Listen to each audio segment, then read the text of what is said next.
5 வருஷமா ஒரு ஆட்சி நடக்குது. அது ஆட்சி அல்ல, அது ஒரு காட்சி. கீழே இருக்கக்கூடிய தாழ்வாரம், அந்த தாழ்வாரத்துல 20-25 வேட்பாளர்கள் மன்னிக்கணும் அடிமைகள்.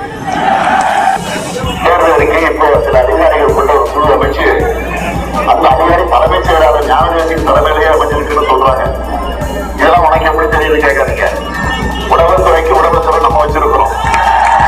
எப்படி வில்லனிடத்திலிருந்து கதாநாயகன் காப்பாற்றுகிறாரோ அது மாதிரி இந்த தமிழ்நாட்டில் ஜெயலலிதா இருக்கிற வீட்டுகளிடம் இருந்து நம்முடைய கதாநாயகனாக இருந்து காப்பாற்ற போகிறது.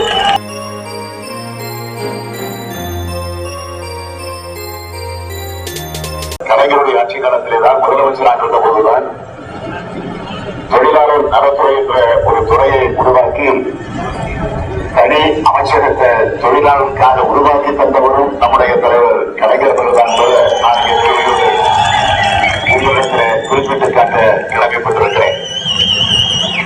ஆக இன்றைக்கு 5 வருஷமா ஒரு ஆட்சி நடக்குது. அது ஆட்சி அல்ல, அது ஒரு காட்சி. அது சாதாரண காட்சி அல்ல, காணொலி காட்சி. அது நடக்குது கூட சொல்லக்கூடாது. உட்கார்ந்து கூட சொல்லக்கூடாது. மடுப்பு இருக்கு. அது எங்க பொறுத்திருக்குன்னா மருத்துவமனையில, ஹாஸ்பிட்டல்ல. அது ஹாஸ்பிட்டல் ஐசியூல பொறுத்திருக்கு. ஐசியூல பொறுத்திருந்தா கூட டாக்டர்கள் திறமையா இருந்தா காப்பாற்றி கொண்டு வந்துடுறாங்க. ஆனா கோமா ஸ்டேஜ், கோமா ஸ்டேஜ்னா கவலைக்கிடமான நிலையில, சந்திச்சு போயிருக்கக்கூடிய நிலையில, நிர்வாகம் முடங்கி போயிருக்கக்கூடிய நிலையில ஜெயலலிதாவுடைய ஆட்சி நடந்துட்டு இருக்கு.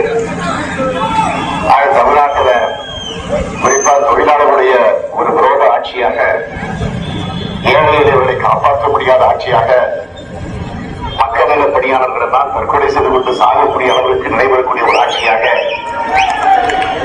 நோக்கியா, பாஸ்கான் ஆகிய தொழிற்சாலைகளை மூடி 1 லட்சம் தொழிலாளர்களை வேலை இழக்கக்கூடிய ஆட்சியாக, அது மட்டும் இல்ல, கழக ஆட்சியில் இருந்தப்போ, திமுக ஆட்சியில் இருந்தப்போ, கலைஞர் முதலமைச்சராக இருந்தப்போ தொழிலாளர்களுடைய உரிமையை பாதுகாக்க அவர்களுக்கென்று அமைப்பு சாரா தொழிலாளர்கள் வாரியம், நல வாரியம் ஒன்று அமைக்கப்பட்டுச்சு.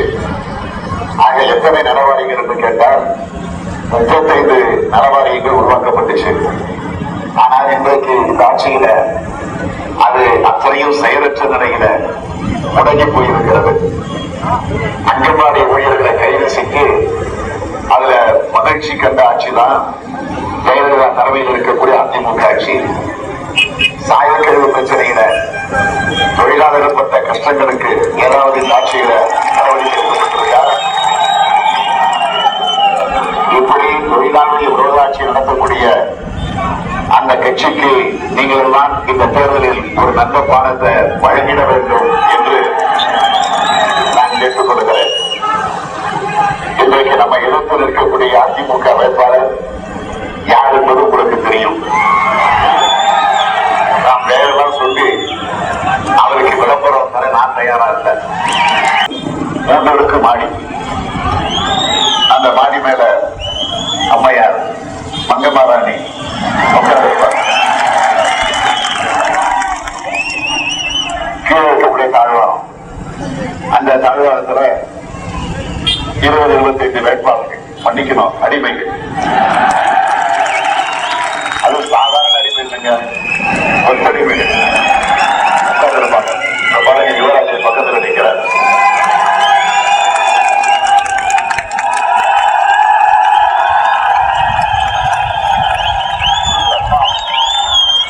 சுயமரியாதை. தமிழனிருந்து சொன்னடா, தலைவருக்கு நின்றடா. அங்க நடக்கக்கூடிய அந்த கொடுமைகளை எல்லாம் நீங்க பாக்குறீங்க. தலைவர் கலைஞர் அவர்கள் அண்மையில வெளியிட்டிருக்கக்கூடிய கடந்த 10 ஆம் தேதி வெளியிடப்பட்ட தேர்தல் அறிக்கையில கையில் இருக்கு. இதை நீங்க தொலைக்காட்சியில நேரடி காட்சி அவரும் வச்சிருக்காரு. நீங்க தொலைக்காட்சி நேரடி காட்சியை பாத்தீங்கன்னா பாக்கலையெல்லாம் அந்த அந்த அறிக்கையில அந்த காட்சியை நீங்க பார்த்தப்போ தலைவர் வெளியிட்ட அந்த அறிக்கையில ஏதாவது ஒன்று ரெண்டு உங்களுக்கு ஞாபகம் இருக்கா? என்ன சொல்லுங்க.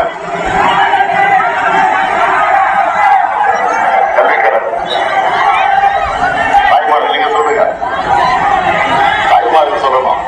டாஸ்மாக் கடையை மூடுறோம் சொல்லிருக்கோம் சொல்லுங்க.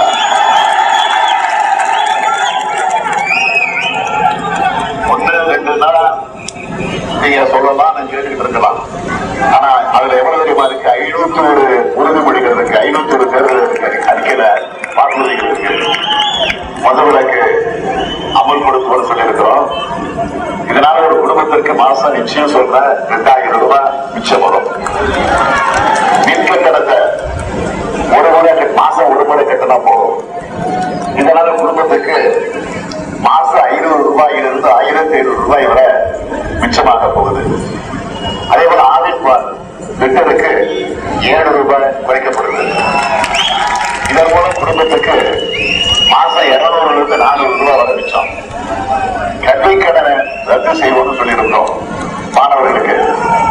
ஆக உங்க வீட்டுல பிள்ளைகள் படிக்கும் போது படிச்சு முடிச்சு விட்டு வெளில வரும்போது 3 லட்சத்திலிருந்து 4 லட்சம் ரூபாய் வரை மிச்சமாக போகுது.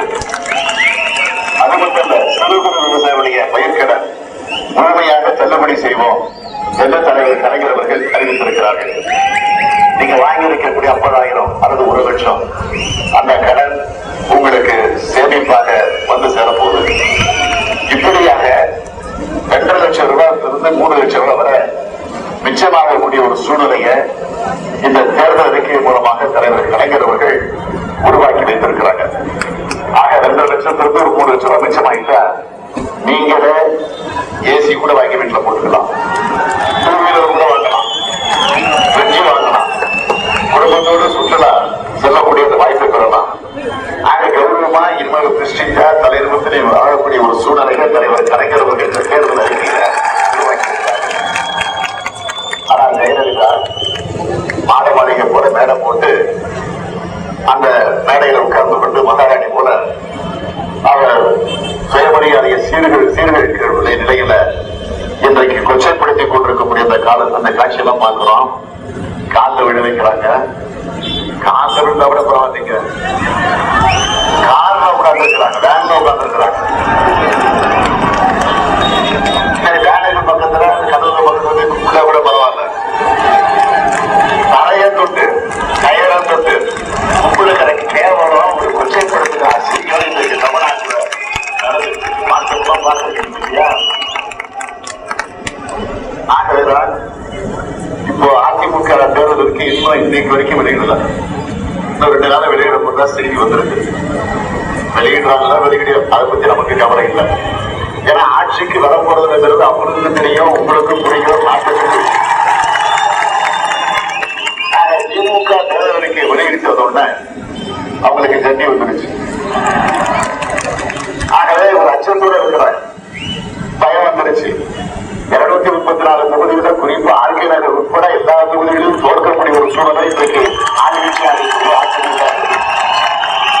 அதனால மக்களை ஒப்பனை ஏமாற்றலாம் என்று திட்டமிட்டு தேர்தல் அறிக்கை இப்போ சில அதிகாரிகள் கொண்ட ஒரு குழு அமைச்சு அந்த அதிகாரி தலைமைச் செயலாளர் ஞானதேசின் தலைமையிலேயே அமைஞ்சிருக்குன்னு சொல்றாங்க. இதெல்லாம் உனக்கு எப்படி தெரியுது கேட்காதீங்க. உணவுத்துறைக்கு உணவுத்துறை நம்ம வச்சிருக்கிறோம். அந்த அறிக்கையில நமக்கு செய்தி வருது. ஆக ஏதோ கொடுக்கப்படுவதாக செய்தி எல்லாம் வந்துகிட்டு இருக்கு. ஏற்கனவே 2011 உறுதிமொழியை கொடுத்து கிரைண்டரு மிக்சி எல்லாம் கொடுத்தாங்க, ஃபேன் எல்லாம் கொடுத்தாங்க. அதெல்லாம் இப்ப ஓடிக்கிட்டு இருக்கா.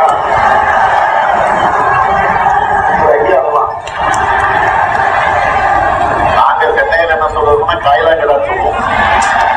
என்ன சொல்றீங்க? எல்லாம் காயிலாங்கடல் இருக்கு. அதே மாதிரி 2003 சட்டமன்ற தேர்தல் அறிக்கையில சொன்னதை எதையும் செய்யல. 2014 நாடாளுமன்ற தேர்தல் வந்து முடிச்சு 37 எம்பிக்களை தமிழ்நாட்டு மக்கள் அதிமுகவுக்கு தான் அது தேர்தலுக்கு அனுப்பிச்சு வச்சாங்க இன்னைக்கு. 37 எம்பிக்கள் ஏதாவது தமிழ்நாட்டில் இருந்துச்சா? எதுவும் நடக்கல. சரி, இதெல்லாம் போதாக்குறைக்கு 110 ஒரு நிதியை பயன்படுத்தி சட்டமன்றத்திலே ஜெயலலிதா ஒரு அறிக்கையை படிச்சுட்டு இருப்பாங்க. அந்த அறிக்கையில் இருக்கக்கூடிய ஏதாவது இதாக நடந்திருக்கா? அதனால 2011 சொல்றதும் செய்யல. அதுக்கு பிறகு நாடாளுமன்ற தேர்தல் 14 வந்துச்சு, அதுவும் செய்யல. ஒன்றல்ல சொன்னதும் செய்யல. இப்ப 2014 இப்ப தேர்தல் இப்பவும் சொல்ல போறாங்க. ஆக எதுவும் செய்ய போறதில்லை. ஆக அதை பத்தி நமக்கு கவலை இல்லை. ஆனால் கலைஞர் சொன்னதை செய்வார், செய்வதை சொல்வார். எப்படி வில்லனிடத்திலிருந்து கதாநாயகன் காப்பாற்றுகிறாரோ அது மாதிரி இந்த தமிழ்நாட்டை ஜெயலலிதா இருக்கிற பில்டிங்கிடம் இருந்து நம்முடைய கதாநாயகனாக காப்பாற்ற போகிறது. கைத்தறி நெசவாளர்களுக்கு 200 யூனிட் இலவச மின்சாரம் வழங்கப்படும். விசைத்தறி நெசவாளர்களுக்கு 750 யூனிட் இலவச மின்சாரம் வழங்கப்படும். குடியிருப்போடு கூடிய விசைத்தறிகளுக்கு ஒரே இணைப்புல 100 யூனிட் மின்சாரம் இலவசமாக வழங்கப்படும். நெசவாளர்களுக்கு வீடு கட்ட 3 லட்சம் ரூபாய் மானியம் வழங்கப்படும். நெசவாளருக்கு தட்டு தடையின்றி நூல் கிடைக்க அரசே கொள்முதல் நிலையங்கள் அமைச்சு நூல்களை நெசவாளர்களுக்கு வழங்கும் என்று அறிவித்துள்ளது. குமாரபாளையம், பள்ளிப்பாளையம் சாயப்பட்டறைகளுக்கு பொது சுத்திகரிப்பு நிலையம் அமைக்கப்படும். இந்த மகிழ்ச்சியோட நீங்க வரவேற்று வந்து இந்த பொழுதுங்க. இன்னொரு மகிழ்ச்சியை நான் சொல்ல விரும்புறேன். மாநில அளவில் தேர்தல் அறிக்கை மட்டும் இருந்தது, மாவட்ட அளவில் வழங்கப்பட்டிருக்கக்கூடிய தேர்தல் அறிக்கை மட்டும் இருந்தது. தொகுதி அளவில் ஒவ்வொரு சட்டமன்ற தொகுதினா 234 சட்டமன்ற தொகுதிகளுக்கும் சேர்த்து ஒரு தேர்தல் அறிக்கையை தயாரிச்சு வெளியிட்ட ஒரே கட்சி திமுக.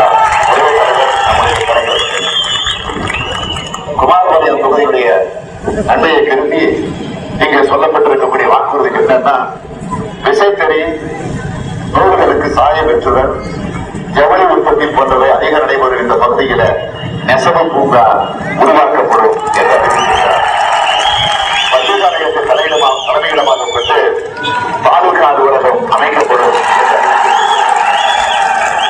குமாரபாளையத்தில் நீதிமன்றம் உருவாக்கப்பட வேண்டும். நீரமைப்பு நிலையம் அமைக்கப்பட வேண்டும்.